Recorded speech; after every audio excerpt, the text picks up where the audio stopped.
বিশ্ব বাংলা 24 বিশ্বায়নে বাঙালিয়ানা।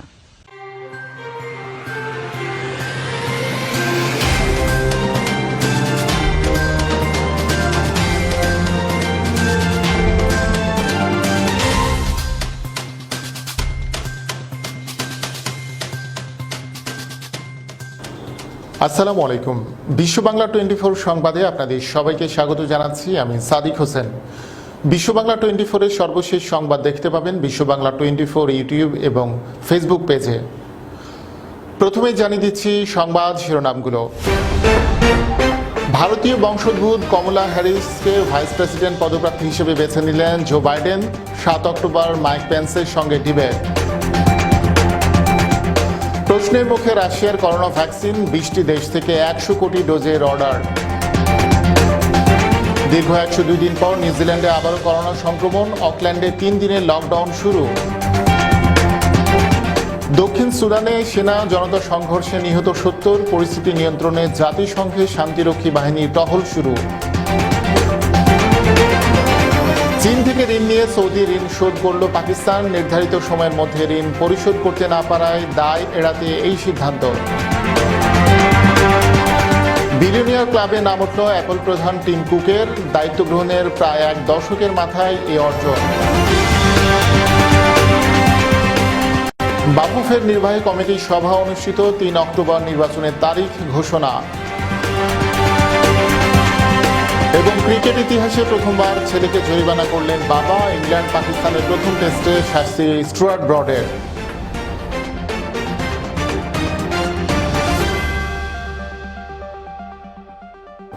এতক্ষণ শুনছিলেন সংবাদ শিরোনাম, এবারে বিস্তারিত।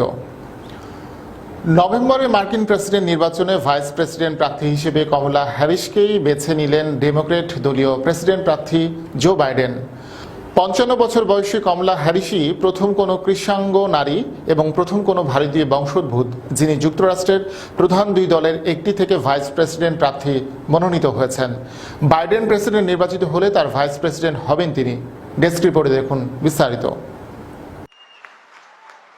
প্রেসিডেন্ট নির্বাচনে নিজের রানিং মেট অর্থাৎ ভাইস প্রেসিডেন্ট প্রার্থী হিসেবে ক্যালিফোর্নিয়ার সিনেটর কমলা হ্যারিসকেই বেছে নিলেন ডেমোক্রেট দলীয় প্রেসিডেন্ট প্রার্থী জো বাইডেন। অনেক জল্পনা আর পর্যালোচনা শেষে মঙ্গলবার রানিং মেট হিসেবে কমলা হ্যারিসের নাম ঘোষণা করলেন তিনি।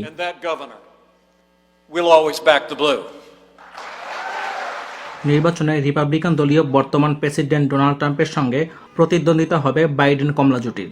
ভারতীয় বংশোদ্ভূত কমলা হ্যারিস অবশ্য প্রেসিডেন্ট পদের জন্য প্রচারণা শুরু করেছিলেন। ডেমোক্রেটদের প্রাইমারি সিলেকশনে বাইডেনের সমালোচনা করতেও দেখা যায় তাকে।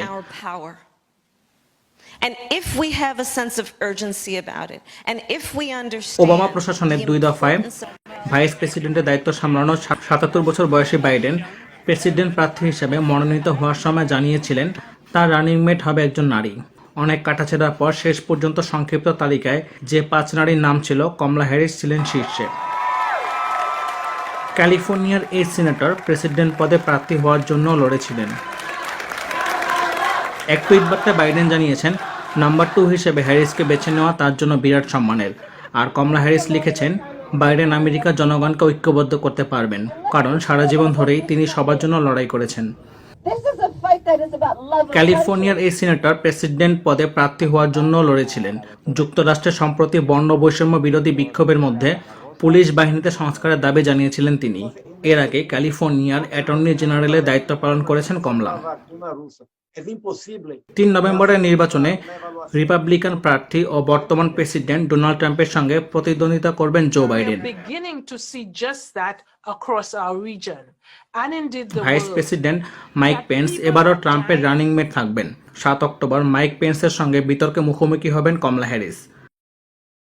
বাইডেন কমলা হ্যারিসের নাম ঘোষণা করার পরপরই তাকে অভিনন্দন জানিয়েছেন সাবেক president Barack Obama, Bill Clinton থেকে শুরু করে গত নির্বাচনে ডেমোক্রেট দলীয় প্রেসিডেন্ট প্রার্থী হিলারি ক্লিন্টন এবং কংগ্রেসের স্পিকার ন্যান্সি পেলোসি।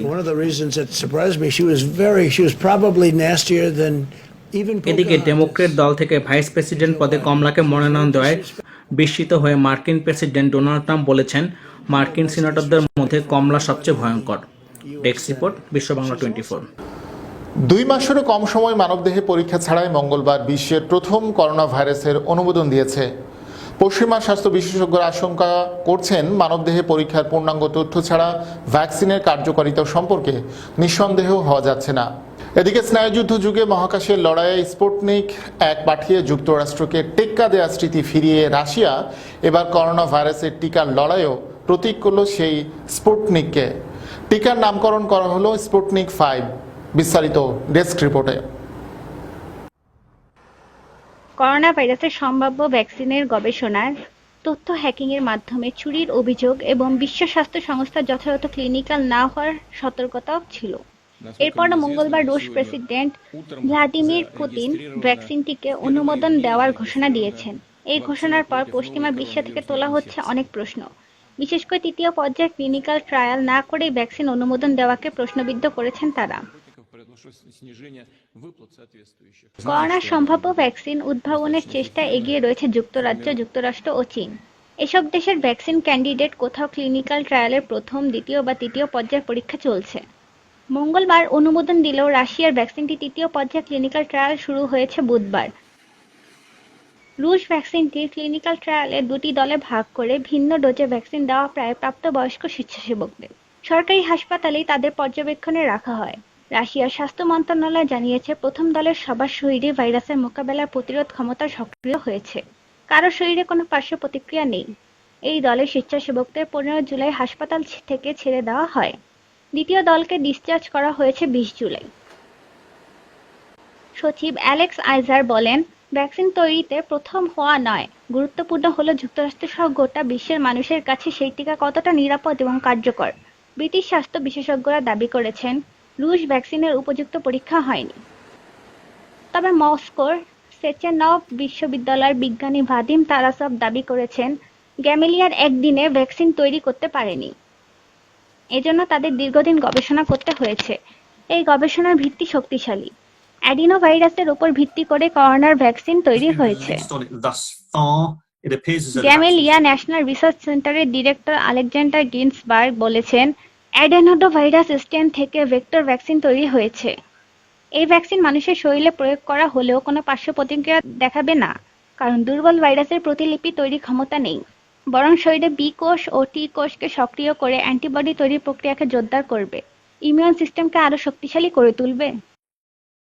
এদিকে রাশিয়ার উদ্ভাবিত ভ্যাকসিনের জন্য 20টি দেশ থেকে প্রাথমিকভাবে 100 কোটি ডোজের অর্ডার এসেছে বলে জানিয়েছেন আরডিআইএফ প্রধান কিরিল ডিমিট্রিয়েভ। রুশ এই কর্মকর্তা জানান, এখন পর্যন্ত লাতিন আমেরিকা, মধ্যপ্রাচ্য ও এশিয়ার দেশগুলোতে ভ্যাকসিনের প্রতি বেশি আগ্রহ দেখিয়েছে। ডেস্ক রিপোর্ট, বিশ্ব বাংলা 24। দীর্ঘ 102 দিন করোনা ভাইরাস মুক্ত থাকার পর নিউজিল্যান্ডে আবারও এই ভাইরাসে আক্রান্ত রোগী শনাক্ত হওয়ায় দেশটির বৃহত্তম শহর অকল্যান্ড লকডাউন করা হয়েছে। দীর্ঘ 3 মাসের বেশি সময় পর মঙ্গলবার প্রথম স্থানীয় সংক্রমণ শনাক্ত হওয়ার এই খবর গণমাধ্যমে আসায় দেশটির বাসিন্দারা আতঙ্কিত হয়ে খাবার ও অন্যান্য নিত্য প্রয়োজনীয় খাদ্য সামগ্রী কিনতে সুপারমার্কেটে হুমড়ি খেয়ে পড়েছেন। করোনা ভাইরাস মহামারী মোকাবেলায় নিউজিল্যান্ডের সফলতা বিশ্বজুড়ে ব্যাপক প্রশংসিত হয়েছে। বিশ্বজুড়ে করোনার তাণ্ডব চললেও প্রশান্ত মহাসাগরীয় 50 লাখ জনগোষ্ঠীর এই দেশটি থেকে সব ধরনের বিধিনিষেধ তুলে নেওয়া হয়েছিল 3 মাস আগে থেকেই। কিন্তু এই সফলতায় আপাতত বিরতি দিয়ে দেশটিতে করোনার প্রথম স্থানীয় সংক্রমণ ধরা পড়েছে মঙ্গলবার। দেশটির স্বাস্থ্য অধিদপ্তরের মহাপরিচালক অ্যাশলে ব্লুমফিল্ড বলেছেন, অকল্যান্ডের দক্ষিণাঞ্চলের এক পরিবারের 4 জন সদস্য করোনায় আক্রান্ত হয়েছেন। তাদের একজনের বয়স 50 বছর। নতুন আক্রান্তদের বিদেশ ভ্রমণের ইতিহাস নেই। তিনি বলেন, ওই পরিবারের অন্যান্য সদস্যদেরও করোনা পরীক্ষা সম্পন্ন হয়েছে। এছাড়া তাদের সংস্পর্শে আসা অন্যান্যদের শনাক্ত করার কাজ চলমান রয়েছে। কিউই প্রধানমন্ত্রী জেসিন্ডা আর্ডার্ন বলেছেন, পূর্ব সতর্কতা হিসেবে বুধবার সকাল থেকে অকল্যান্ডে 3য় ধাপের বিধিনিষেধ কার্যকর হবে। এই সতর্কতার আওতায় দেশটির বাসিন্দারা কর্মক্ষেত্র, স্কুল, জনসমাগম থেকে বিরত থাকবেন। এছাড়া 10 জনের বেশি একত্রিত হতে পারবেন না। এছাড়াও বুধবার থেকে নিউজিল্যান্ডের অন্যান্য অংশে 3 দিনের জন্য 2য় মাত্রার সতর্কতা চালুর কথা জানিয়েছেন তিনি। এর আওতায় সারা দেশেই পুনরায় সামাজিক দূরত্বের বিধিনিষেধ কার্যকর হবে। প্রিয় দর্শক, খবরে এরপর জানিয়েছি ছোট্ট একটি বিরতি। ফিরছি এক্ষুনি, সাথেই থাকুন।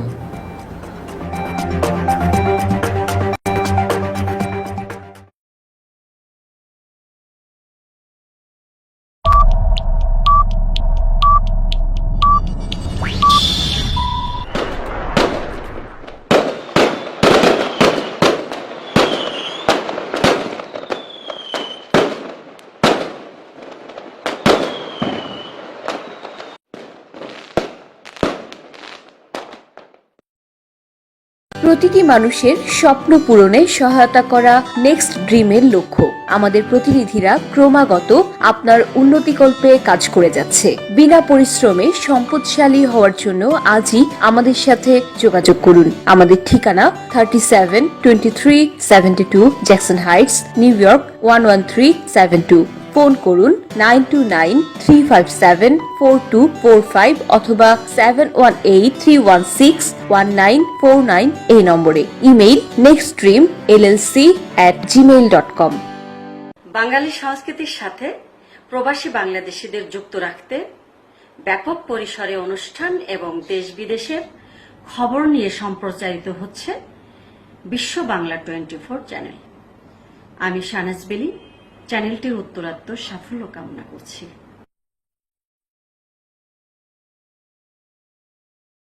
মহামারী করোনা ভাইরাস থেকে বাঁচতে করণীয়: অপ্রয়োজনে বাড়ির বাইরে যাওয়া বন্ধ করুন। ঘরের বাইরে মাস্ক ব্যবহার করুন। গণপরিবহন এড়িয়ে চলার চেষ্টা করুন। ঘরে ফিরে হ্যান্ড ওয়াশ দিয়ে ভালো করে হাত ধুয়ে নিন। বাইরে পরা কাপড় দ্রুত ধুয়ে ফেলুন। প্রচুর পরিমাণে ভিটামিন সি যুক্ত খাবার খান এবং পর্যাপ্ত পানি পান করুন। ফলমূল সহ যে কোনো শাকসবজি ভালো করে ধুয়ে নিন। ঘর এবং কাজের জায়গা নিয়মিত পরিষ্কার করুন। মন প্রফুল্ল রাখতে নিয়মিত শরীরচর্চা করুন। শিশুদের মানসিক স্বাস্থ্য ভালো রাখতে যে কোনো কাজে তাদের পাশে থেকে উৎসাহ দিন।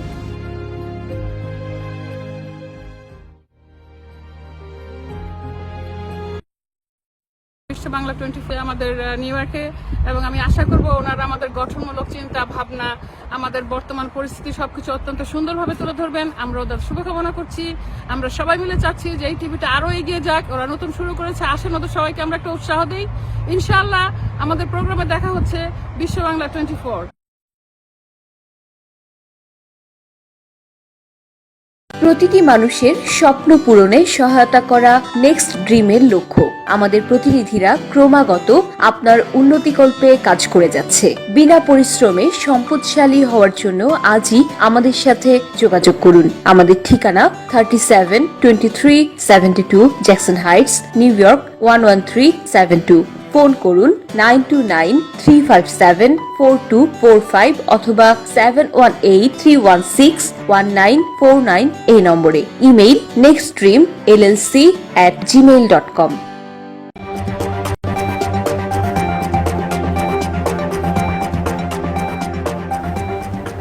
বিরতির পর সবাইকে আবারও স্বাগত জানাচ্ছি বিশ্ব বাংলা 24 সংবাদে। দক্ষিণ সুদানে সেনা সদস্যদের সঙ্গে সশস্ত্র জনতার সংঘর্ষে অন্তত 70 জন নিহত হয়েছেন বলে জানিয়েছে জাতিসংঘ। সংস্থাটির মুখপাত্র স্টেফান দুজারিক জানিয়েছেন, নিরস্ত্রীকরণ প্রক্রিয়ায় মতবিরোধের জের ধরে গত সপ্তাহে দক্ষিণ সুদানের ওয়ারাপ রাজ্যে এই সহিংসতা ছড়িয়ে পড়ে। দেশটির প্রেসিডেন্ট সালভা কির এবং প্রতিদ্বন্দ্বী রিক মাচারের মধ্যে সম্প্রতি স্বাক্ষরিত নিরস্ত্রীকরণ চুক্তি অনুসারে বেসামরিক নাগরিকদের অস্ত্র জমা দেওয়ার কথা ছিল সেদিন। ওয়ারাপের টনজ পূর্ব কাউন্টির কাউন্সিলর জেমস ম্যাবিওর মাকুই জানিয়েছেন, সশস্ত্র জনতা স্থানীয় একটি বাজারে সেনা সদস্যদের কাছে অস্ত্র জমা দিতে অস্বীকৃতি জানালে এই সহিংসতা ছড়িয়ে পড়ে। সে সময় পাশের বেশ কয়েকজন পথচারীও সংঘর্ষে যোগ দেন। দ্রুতই সহিংসতা আশপাশের গ্রামগুলোতে ছড়িয়ে পড়ে। সে সময় রোমেজ শহরের একটি সেনা ঘাঁটিতে হামলা চালানো হয়। সহিংসতার সময় অসংখ্য দোকানপাট লুট করা হয়েছে। বেশ কিছু দোকান আগুনে পুড়ে ছাই হয়ে গেছে। অসংখ্য নারী শিশু প্রাণের ভয়ে এলাকা ছেড়ে পালিয়ে গেছেন। পরিস্থিতি নিয়ন্ত্রণে সেখানে টহল শুরু করেছে জাতিসংঘের শান্তিরক্ষী বাহিনী। সৌদি আরবের কাছ থেকে 1.5 বছর আগে $3 বিলিয়ন মার্কিন ডলার ঋণ নিয়েছিল পাকিস্তান। নির্ধারিত সময়ের মধ্যে সেই ঋণ পরিশোধ করতে না পারায় আন্তর্জাতিক ঋণ খেলাপির দায় এড়াতে এবার চীনের কাছ থেকে $1 বিলিয়ন ঋণ নিয়ে সৌদি আরবকে দিয়েছে পাকিস্তান। পাকিস্তানের অর্থ মন্ত্রণালয় এবং স্টেট ব্যাংক অব পাকিস্তানের তথ্য বলছে, সৌদি আরবের ঋণ শোধ করার জন্য চীনের কাছ থেকে $1 বিলিয়ন ঋণ নিয়েছে পাকিস্তান। 2018 সালের অক্টোবরে পাকিস্তানকে 3 বছরের জন্য $6.2 বিলিয়ন আর্থিক সহায়তা প্যাকেজ সরবরাহ করতে রাজি হয় সৌদি আরব। এর মধ্যে ছিল $3 বিলিয়ন নগদ অর্থ এবং বার্ষিক $3.2 বিলিয়ন মূল্যের গ্যাস এবং তেল সরবরাহের প্রতিশ্রুতি। নগদ $3 বিলিয়ন ঋণের প্যাকেজটি চুক্তির 1 বছরের মধ্যে পরিশোধ করার কথা ছিল পাকিস্তানের। চুক্তি অনুযায়ী সৌদি আরবের এই ঋণের বিপরীতে 3% সুদ পরিশোধ করছে পাকিস্তান। পাকিস্তানে ধুঁকতে থাকা অর্থনীতি সেই সময় সৌদি আরবের ঋণে কিছুটা চাঙা হয়ে উঠেছিল। চুক্তির 1.5 বছর পার না হতেই সৌদি আরব চলতি বছরের মে মাসে ঋণ হিসাবে তেল এবং গ্যাসের সরবরাহ বন্ধ রাখার সিদ্ধান্ত নেয়, যে কারণে চীনের কাছ থেকে অর্থ নিয়ে সৌদি আরবে ঋণ পরিশোধ করছে পাকিস্তানের ক্ষমতাসীন সরকার। প্রিয় দর্শক, এবারে বিশেষ সংবাদ। অ্যাপলের প্রধান নির্বাহী হিসেবে দায়িত্ব গ্রহণের প্রায় 1 দশকের মাথায় 100 কোটিপতির ক্লাবে নাম লেখালেন টিম কুক। করোনাকালেও অ্যাপলের বাজার মূল্য বৃদ্ধির সঙ্গে সঙ্গে তারও সম্পদের পরিমাণ বেড়েছে। গত সপ্তাহে শেয়ারের দামে ঊর্ধ্বগতি দেখা দেওয়ায় মার্কিন প্রযুক্তি কোম্পানিটির বাজার মূল্য এখন 2 লাখ কোটি ছুঁই। চলতি বছরে অ্যাপলের শেয়ার প্রতি দাম $451, অর্থাৎ 54% বৃদ্ধি পেয়েছে। কোম্পানির এমন বসন্ত দিনে তার প্রধান নির্বাহী সম্পদের পরিমাণ যে বাড়বে, এটা অনুমতি ছিল। কুকের এই তালিকায় নাম লেখানোটা অবশ্য কিছুটা ব্যতিক্রম, কেননা অন্য সবার মতো তিনি কোনো টেক জায়ান্টের প্রতিষ্ঠাতা নন। এই তালিকায় গুগল প্রধান সুন্দর পিচাইয়ের নামও নেই। অথচ প্রধান নির্বাহী হওয়া সত্ত্বেও কুক অ্যাপলের প্রায় 0.02% শেয়ারের মালিক, যার বাজার মূল্য $375 মিলিয়ন। করোনায় মুনাফা ও শেয়ারের দাম বেড়েছে অ্যাপল, ফেসবুক ও গুগলের মতো প্রধান প্রযুক্তি প্রতিষ্ঠানগুলোর। টিম কুক সরাসরি অ্যাপলের 8,47,969টি শেয়ারের মালিক। এছাড়া গত বছর বেতন এবং বোনাস মিলিয়ে তিনি আয় করেছেন $12,50,00,000 বেশি। প্রিয় দর্শক, এবারে খেলার খবর। বাংলাদেশ ফুটবল ফেডারেশন বাফুফের নির্বাচন হওয়ার কথা ছিল গত 20 এপ্রিল, কিন্তু করোনা ভাইরাসের প্রকোপে অনির্দিষ্টকালের জন্য স্থগিত হয়ে যায় নির্বাচন। বর্তমান অবস্থা বিবেচনা করে বাফুফে নতুন তারিখ নির্ধারণ হয়েছে। আগামী 3 অক্টোবর হবে দেশের ফুটবলের সর্বোচ্চ সংস্থাটির নির্বাচন। মঙ্গলবার বাফুফের নির্বাহী কমিটির সভায় এই সিদ্ধান্ত নেওয়া হয়েছে। সভা শেষে বাফুফের সিনিয়র সহসভাপতি সালাম মুর্শিদি বলেছেন, হোটেল সোনারগাঁয়ে এই সাধারণ সভা ও নির্বাচন হবে। সার্বিক পরিস্থিতি বিবেচনা করে এমন সিদ্ধান্ত হয়েছে। এই সময় তিনি আরো বলেন, ফিফা আগেই বলেছে পরিস্থিতি স্বাভাবিক হলে নির্বাচন করতে। 3 অক্টোবর 139 জন ডেলিগেট বা ভোটার ভোট দিতে পারবেন। তাদের নামও এই সভাতে চূড়ান্ত অনুমোদন হয়েছে। প্রিয় দর্শক, এর মধ্য দিয়ে শেষ করছি বিশ্ব বাংলা 24 সংবাদ। তবে শেষ করার আগে শিরোনামগুলো জানিয়ে দিচ্ছি আরো একবার। ভারতীয় বংশোদ্ভূত কমলা হ্যারিসকে ভাইস প্রেসিডেন্ট পদপ্রার্থী হিসেবে বেছে নিলেন জো বাইডেন। 7 অক্টোবর মাইক পেন্সের সঙ্গে ডিবেট। প্রশ্নের মুখে রাশিয়ার করোনা ভ্যাকসিন, 20টি দেশ থেকে 100 কোটি ডোজের অর্ডার। দীর্ঘ 102 দিন পর নিউজিল্যান্ডে আবারও করোনা সংক্রমণ, অকল্যান্ডে 3 দিনের লকডাউন শুরু। দক্ষিণ সুদানে সেনা জনতা সংঘর্ষে নিহত 70, পরিস্থিতি নিয়ন্ত্রণে জাতিসংঘের শান্তিরক্ষী বাহিনীর টহল শুরু। চীন থেকে ঋণ নিয়ে সৌদি ঋণ শোধ করল পাকিস্তান, নির্ধারিত সময়ের মধ্যে ঋণ পরিশোধ করতে না পারায় দায় এড়াতে এই সিদ্ধান্ত। বিলিয়নিয়ার ক্লাবে নাম উঠল অ্যাপল প্রধান টিম কুকের, দায়িত্ব গ্রহণের প্রায় 1 দশকের মাথায় এই অর্জন। বাফুফের নির্বাহী কমিটির সভা অনুষ্ঠিত, 3 অক্টোবর নির্বাচনের তারিখ ঘোষণা। এবং ক্রিকেট ইতিহাসে প্রথমবার ছেলেকে জরিমানা করলেন বাবা, ইংল্যান্ড পাকিস্তানের প্রথম টেস্টে শাস্তি স্টুয়ার্ট ব্রডের।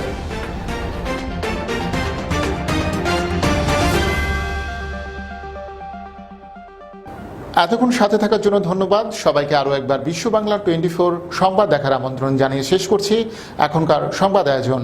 প্রিয় দর্শক, করোনা ভাইরাস থেকে বাঁচতে স্বাস্থ্যবিধিগুলো মেনে চলুন, নিরাপদ ও সুস্থ থাকুন। আল্লাহ হাফেজ।